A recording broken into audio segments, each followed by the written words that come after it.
Hello everyone. Today we will discuss about parietal bone.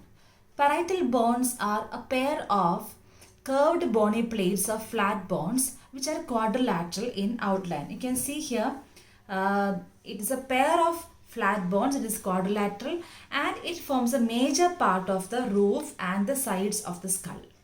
It has got mainly external surface, internal surface, four borders and four angles.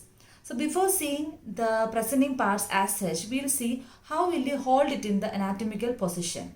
So there is a wide serrated margin with that forms the superior border, and antero-inferiorly you have got a pointed tip. The anterior-inferior angle is pointed, and internal to that you can see some grooves. So it is arising from here. This groove is arising from here that lodges some vessels. These markings represent some vessels. So that is arising from the anterior-inferior angle internally. And there is a convex smooth external surface. So if you hold it like that, you can say this is the left parietal bone. So there is a wide serrated margin that forms the superior border. Then anterior-inferior angle is pointed and pointed downwards. And internally or the anterior-inferior angle, you can see the markings for the some vessels. We'll see what are the vessels later. And then the convex smooth surface forms the external surface. So this is the left side, left parietal bone. Now we'll see what are the presenting parts. The external surface is, you can see it is very smooth and it is convex, and it has got a prominence in the center. So you can see here there is a prominence in the center, and that is known as parietal tuber or parietal tuberosity. So what is the significance of the parietal tuber? Mainly the ossification center of the parietal bone starts here, and then it also acts as a reference point for surface anatomy, and then it occupies the maximum distance of interparietal diameter. And the fourth significance is beneath the parietal tuber, the posterior ramus of the lateral sulcus of brain ends with an upturned end and it is surrounded by supramarginal gyrus, and that represents Wernicke's sensory area. So these are the four main important points regarding the parietal tuber or parietal tuberosity. And you can see here towards the posterior part of the external surface near to the superior border, you can see a foramen. So similar foramen is seen on the other side also. That is referred to as parietal foramen, and that transmits emissary veins. These emissary veins connect the veins of the scalp with the vein superior sagittal sinus, and also it can transmit meningeal branch of occipital artery. So that is the importance of the parietal foramen. And then we have got two main lines, that is the superior temporal and inferior temporal lines. We have discussed that when we learned the frontal bone. So these two temporal lines arise from the posterior part of the frontozygomatic suture, and then it extends into the parietal bone also. That's the superior temporal line and inferior temporal line. Superior temporal line gives attachment to the temporalis fascia and also lateral part of epicranial aponeurosis, whereas the inferior temporal line gives origin to the temporalis muscle. Below the inferior temporal line, it forms the floor of the temporal fossa. Those region, the region below the inferior temporal line gives origin to the temporalis muscle. So that is significance about the external surface.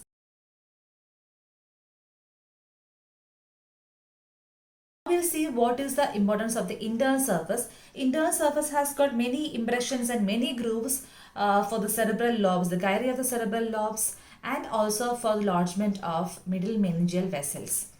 And you can see here from the anterior-inferior angle. So this is the anterior-inferior angle. From the anterior-inferior angle, you can see some vessels arise, and these form the anterior division of the middle meningeal vessels. So middle meningeal vessels include artery and vein.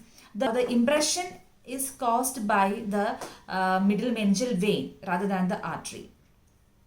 Impression on the bone is caused by the vein rather than the artery. So there comes the anterior division of the middle meningeal vessels, and posteriorly also you can see the impressions, and that forms a posterior division of the middle meningeal vessels. Along the superior border, you have got a groove. You can see a small groove here, and this groove, when there is a half of a groove. So when you are joining with the other side, that forms a full groove. You can see a full groove here. So that groove is represented as the sagittal sulcus, and which lodges the superior sagittal sinus. And over the margins of the sulcus, you have the attachment of the dural fold, that is falx cerebrae. And you can see some pits, some granular pits which are surrounding the sagittal sulcus. These pits are for the lodgement of arachnoid granulations. These are most commonly seen in old age, and these granulations help in absorption of cerebrospinal fluid, through these granulations CSF is absorbed in the superior sagittal sinus. So that is the importance of the arachnoid granulation, and that is commonly seen in old age.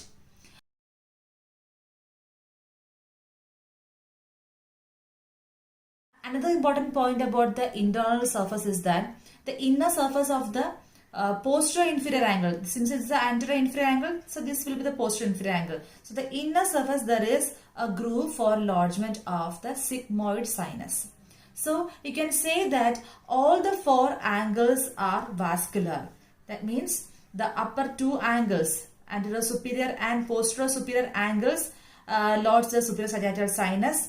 The anterior inferior angle has got the middle meningeal vessels, whereas posterior inferior angle has got the sigmoid sinus. So all the four angles are vascular.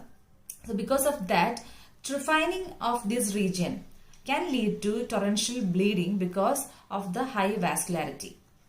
Now we will see which all cerebral lobes are related to the parietal bone. So if we draw a line that is 3 to 4 centimeters starting from the anterior superior angle, and that is going 7.5 centimeter downwards, that line corresponds to the central sulcus, which divides the frontal lobe from the parietal lobe. So that line corresponds to the central sulcus of brain.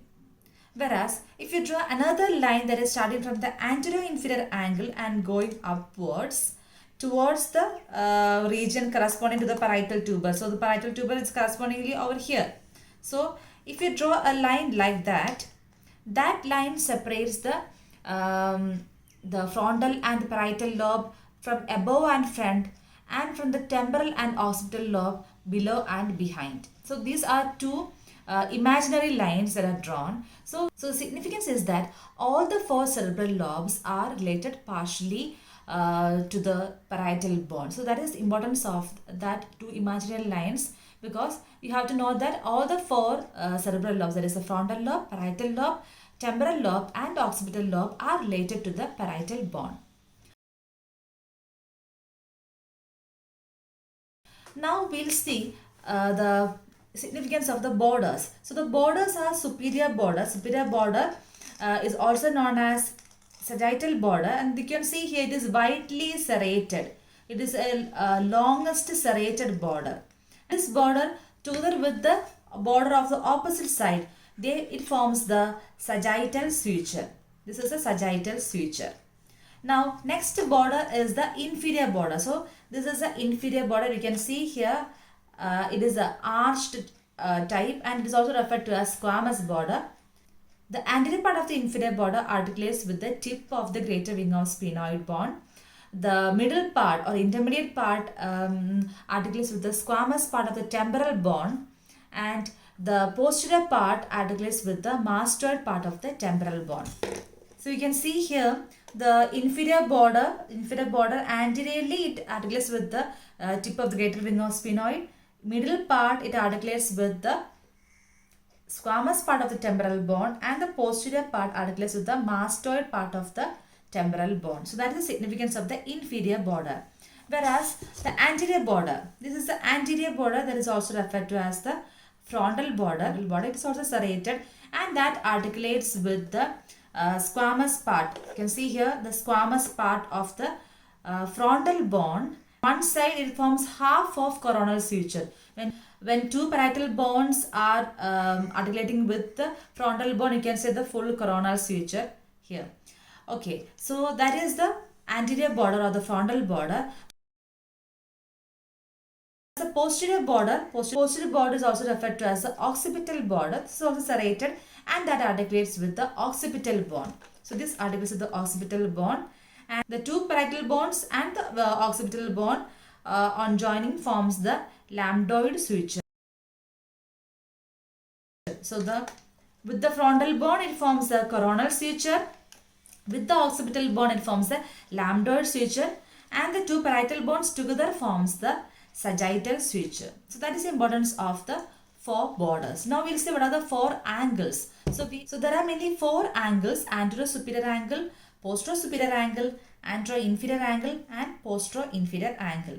Anterior superior angle is formed by the intersection of the coronal suture with the lambdoid suture. This point is forming the brecma. That is by the intersection of the coronal suture with the sagittal suture. That is a brecma.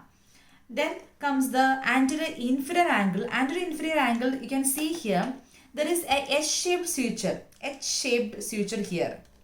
So that is formed by the anterior inferior angle of the parietal bone, then the greater wing of sphenoid, frontal bone, and squamous part of the temporal bone. So that four bones together form this region, and this region is referred to as pterion. Pterion is very important because beneath it you get the anterior division of the middle meningeal vessels and also the stem of the lateral sulcus of brain. So in Burhall surgeries, the blood is drained out by trephining over this region. So this is the importance of the pterion, where H-shaped suture is formed by four bones. Over the posterior superior angle, you can see here there is an intersection of the lambdoid suture with the sagittal suture, and this is represented as the lambda. So that is known as lambda. And over the posterior inferior angle, you can see here the parietal bone, the occipital bone, and the master part of temporal bone together form another point that is referred to as pterion. So the main points are over the anterior superior angle, the intersection of the coronal suture with the sagittal suture forms the brecma. Over the anterior inferior angle, the intersection of the anterior inferior angle, the squamous part of the temporal bone, greater wing of sphenoid, and the frontal bone together forms H-shaped suture, and that is represented as the pterion. Over the posterior superior angle, the intersection of the lambdoid suture and the sagittal suture together forms the lambda, and over the posterior inferior angle, the intersection of the posterior inferior angle, the occipital bone, and the master part of the temporal bone together forms the pterion. So that is the significance of the four angles. Now about the ossification, we already saw that the parietal tuber is a site where the ossification starts. So the ossification extends centrifugally. Centrifugally it extends means that the borders are ossified before the ossification of the angles. Ossification occurs in membrane, and since it is centrifugally ossifying, the borders are ossified first rather than the angles, before the angles. So you can see some unossified membranous gaps can be seen over the angle. So in each parietal bone you can get four angle regions where there are unossified membranous gaps. So together you can get on the skull, you can get 6 regions with unossified membranous gaps. That is referred to as fontanelles. So we learn about fontanelles in detail when we learn about the fetal skull. So that is significance of the ossification. Now the clinical importance is that the epidural hematoma can occur due to fracture of the parietal bone or the temporal bone, and that can lead to torrential bleeding. The hematoma can be either due to venous hematoma or can be arterial hematoma. It is a surgical emergency, and if it is not diagnosed early, that can lead to even death of the patient. The arterial bleeding is very rapid, and the symptoms of cerebral compression can occur within 3 hours. So it's a surgical emergency. In some undiagnosed case of epidural hematoma, the patient may initially, due to epidural hematoma due to head injury, the patient will have initial state of loss of consciousness, that is transient loss of consciousness, and later and then he wakes up and talks, and then later dies soon, maybe after a few hours or maybe after a couple of days. So that is the initial concussion is overcome, and then again the patient goes into unconsciousness, and then patient dies. That is referred to as talk and die syndrome, and this interval it is referred to as the lucid interval, the interval of consciousness which is preceded and succeeded by loss of consciousness. So that is referred to as the lucid interval, that is most commonly seen in the epidural hematoma. So that is the significance of the parietal bone. So you have to learn about the parietal tuber, the four important points that I have mentioned about the parietal tuber. Then the parietal foramen, the structures passing through the parietal foramen. Then what's the importance of the anterior inferior angle, the lodgement of the middle meningeal vessels, and the four angles are vascular, so trephining can lead to severe bleeding. And also regarding the sutures and what are the points that are formed by the intersection of the sutures. So that's all about the parietal bone. Thank you.